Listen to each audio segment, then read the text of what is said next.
Hello, everybody. I'm a practicing therapist and a doctoral student of psychology. I work with individuals with attachment wounds. Many of them are avoidantly attached. Typically, they're dismissive or fearful, leaning heavily dismissive. Today, we're going to go over a topic about challenging a partner in general, avoidant partners, to keep them or keep the relationship healthy. Now, challenge might not be the right word. I'm not saying argue. I'm not saying push against them. I'm saying add to them in a way that they probably did not expect. So the reason why I chose the word challenge is because it kind of challenges their wound. Not them, but their attachment wound. So normally this is going to happen after the first year or two of a relationship. This is not going to show up the first year. Now, I'm going to give an example of an anxious preoccupied, like the flipped version, so that you guys can understand what I mean by challenge. An anxious preoccupied individual, let's say it's severely anxious preoccupied. They're anxious, they're texting their partner 5, 6, 7 times, calling the workplace, they're crying, they're upset, they're afraid, they're crashing out, they're texting all their friends, they're telling everybody, like, what can I do? They're chatting to AI, how do I fix this? They're so worried about something that probably is bothersome, but they just are struggling to manage their emotions, right? And I'm not saying this is wrong. I'm just giving an example, right? They're feeling this way, but an avoidant individual or any individual, do you think it would be healthy to respond to all of these fears? No, you have to challenge those fears a little bit. Otherwise, they're not going to heal and the relationship is not going to be healthy and probably will not last.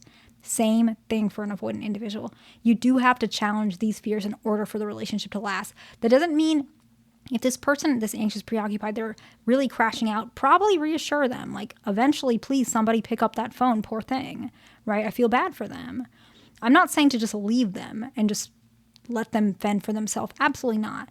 But I am saying, like, eventually as time goes on, you don't want to coddle anybody because you believe in them. You believe that change is possible. It's the same thing with avoidance. You still give them what they need. Anxious, preoccupied, give them that reassurance.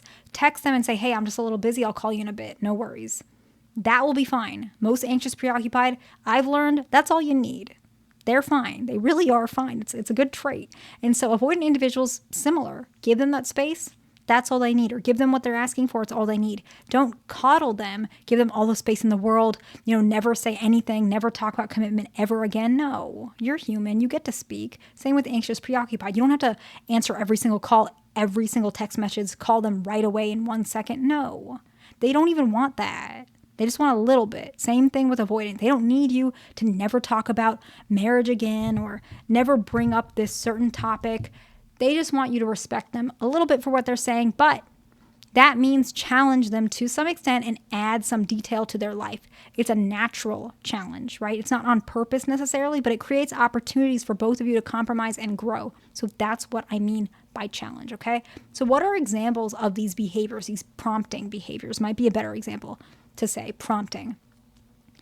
When you feel something is unhealthy, mention what your perspective is of it. That doesn't mean you nag them. It doesn't mean you repeat the same thing continuously. It doesn't even mean you expect them to change right away. It just means that you are human, you have your own opinions, and this is how you feel.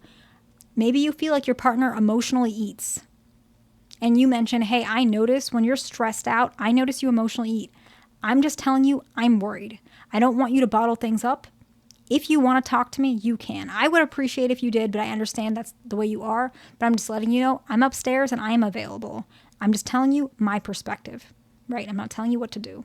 Just mention your perspective. Maybe they drink, you know what I mean.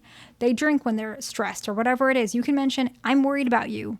I understand that we've already talked about this before, but I just want you to understand where I stand on this issue.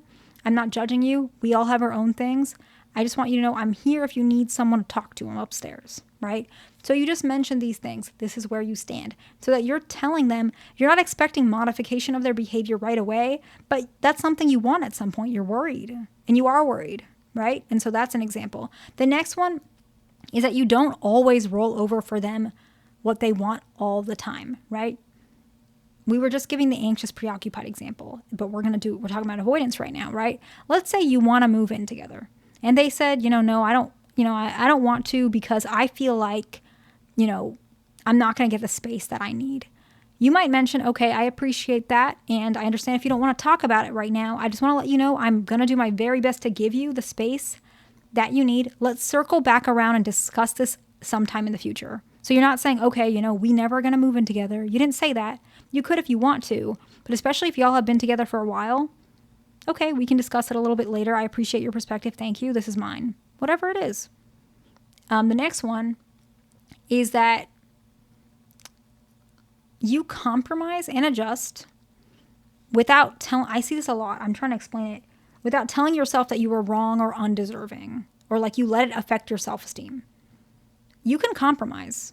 You should, just like your partner should, but don't tell yourself that you're wrong and undeserving and you don't deserve commitment because of that. This is a common mistake when people are with avoidance, especially if they don't know what it is. So let's say your partner is like, no, I don't, or maybe they're pulling away in the bedroom. Really good example. You can just tell yourself the reality. It's because they're avoidant. It's not because you're unattractive. It's not because you did something wrong. They're avoidant.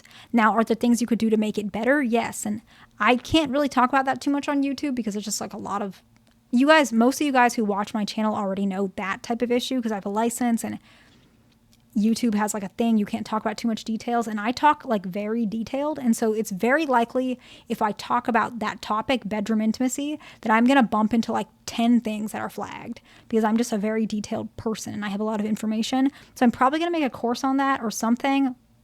I'll get to that. I'll let you all know about that in a bit. I haven't really figured out the details of it yet, but what I'm saying is if that happens, avoidance pulling away in the bedroom, there are ways to correct it and fix it, but you have to understand it's not your fault. There are things you can do and they can do, but don't let it affect your self-esteem. You can still compromise. Okay, I'm going to back up a little bit about this topic. I'll bring it up later. That's fine. But don't say, oh, we're never going to have it or I'm unattractive. Don't do that to yourself because you're letting their wound affect you as well. They were traumatized as a child.